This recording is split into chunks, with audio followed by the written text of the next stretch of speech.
Hi everyone, and welcome to Teens Talk Science. I'm Archie. And I'm Sophia, and today we're joined by our friend Johnny. Nice to be here. And we're all high schoolers. On this podcast, we discuss topics relevant to the modern scientific community from a teen's perspective. Today, we'll be discussing nature versus nurture. So, nature versus nurture is this debate that's been going on for decades in the psychological community, really ever since its founding. What it boils down to is nature, or our natural instinct towards things, usually our genome or other such inherent factors about ourselves, versus nurture, which is our environment, our upbringing. It's anything that we encounter in our lives.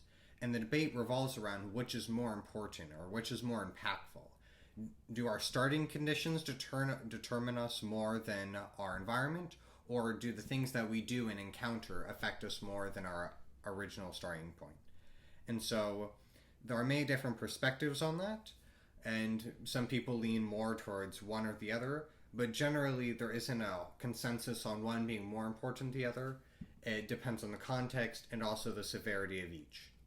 So one of the things that researchers do to investigate nature versus nurture is conduct studies that are known as twin studies. So this is when researchers look at twins who were separated at birth, grow up in completely different places, lead completely different lives.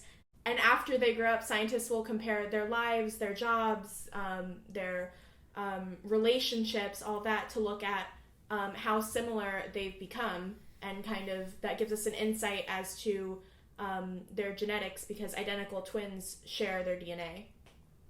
And the idea is that if you can hold the nature constant with the same genes, same mother, same everything, then you can study the effects of just that pure nurture or the environment. Yeah, so I remember there was a study that I read about where a pair of identical twin brothers were separated at birth, and they were both adopted, and their adopted parents both called them Jim, and while they didn't live, they didn't grow up together, they both had a dog named Toy, and they both married a woman named Linda, which they both divorced. So it's a question of coincidence, or is it something that's determined by their genetics? There we go.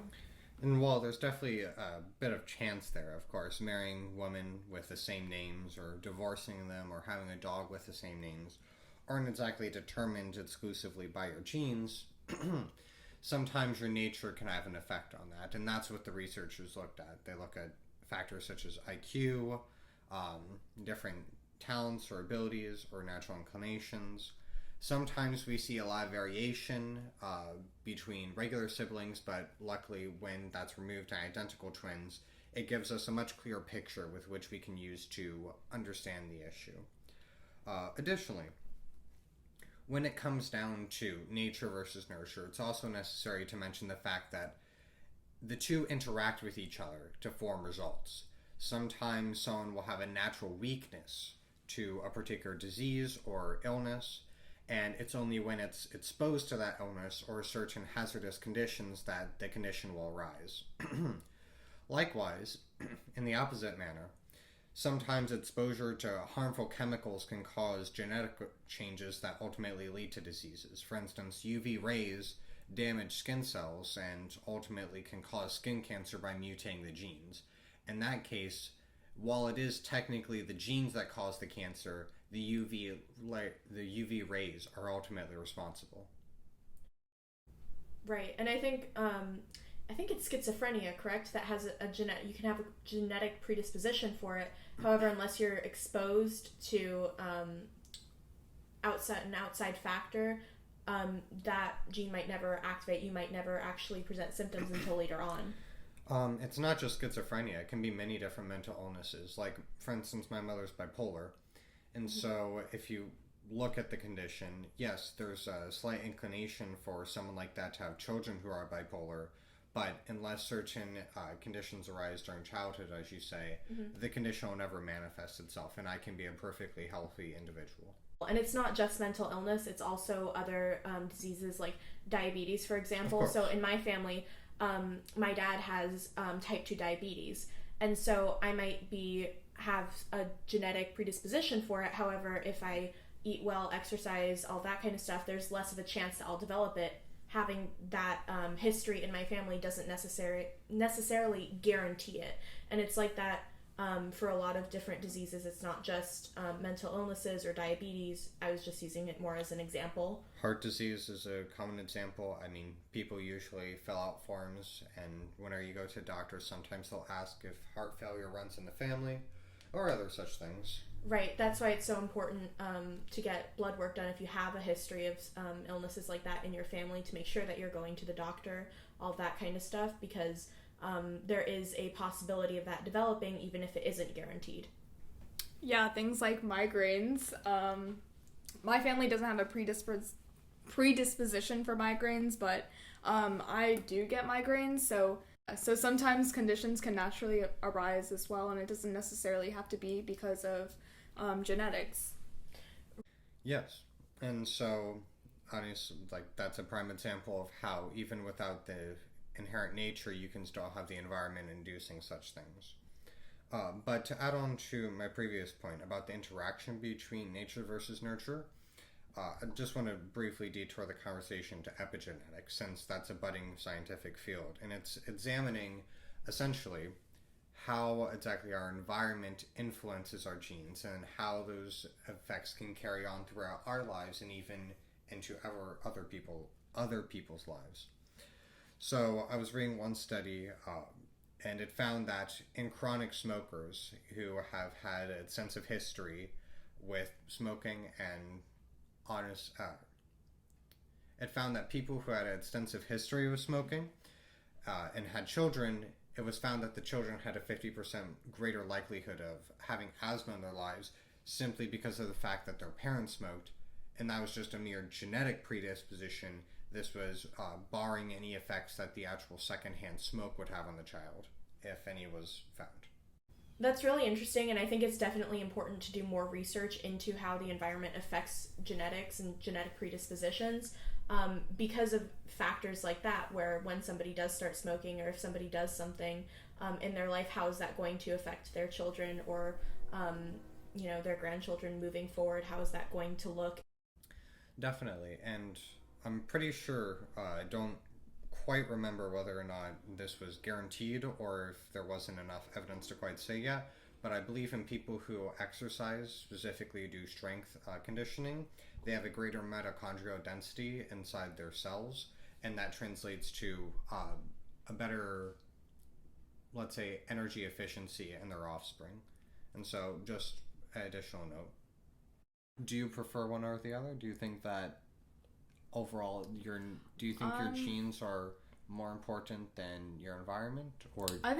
I personally think that environment is, while there is obviously genetics do play a role. I think it's more how the environment makes the genes, how the environment allows the genes to be expressed, and if they are expressed.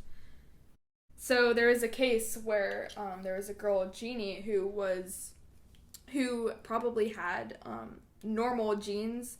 However, she was locked up in the house and she was not allowed to see other people.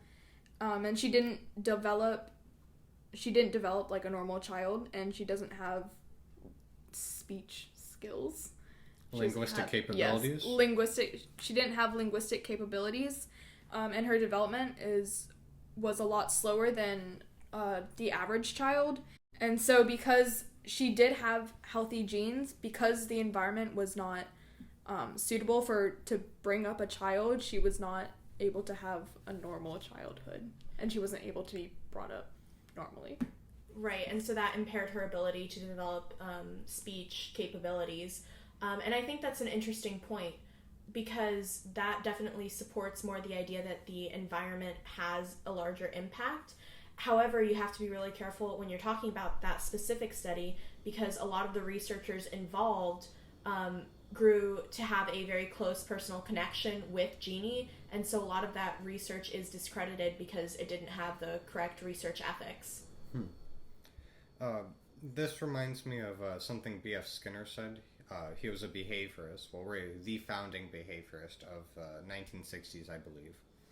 He once said that if you gave him several school children, that he could make lawyers, doctors, engineers out of them if he could create their entire lives.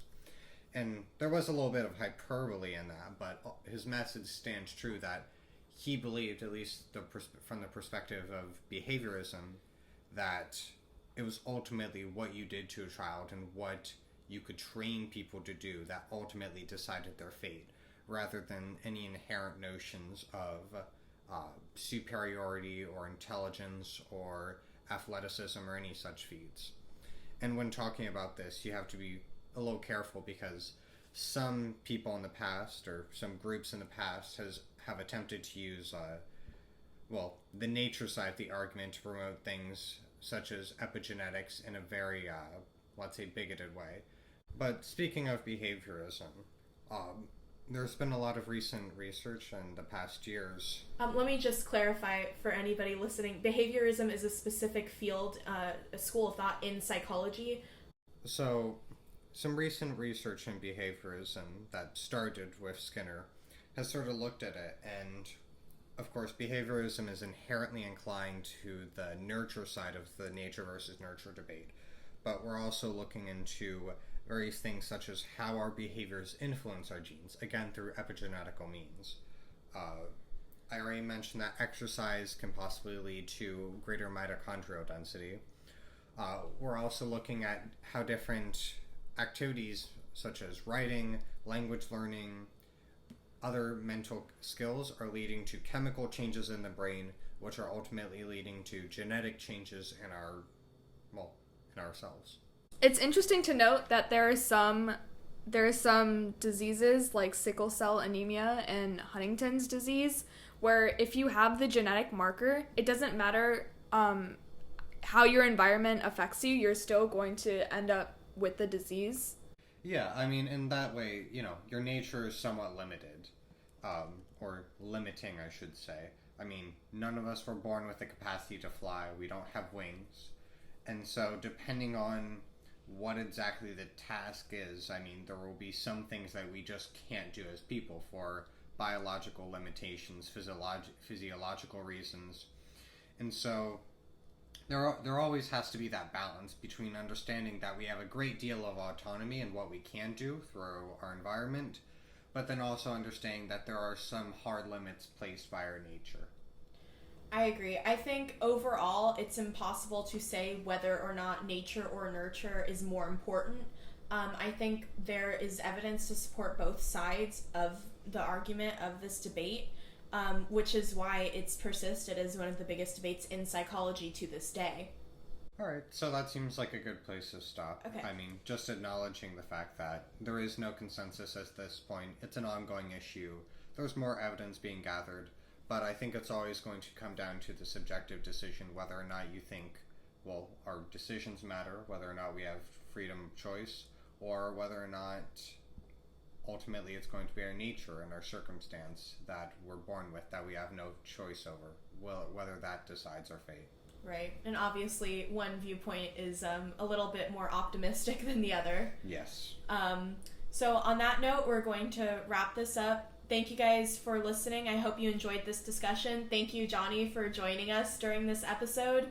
Don't forget to follow our podcast and join us next time. We upload every Saturday at 10 a.m. and we'll see you there.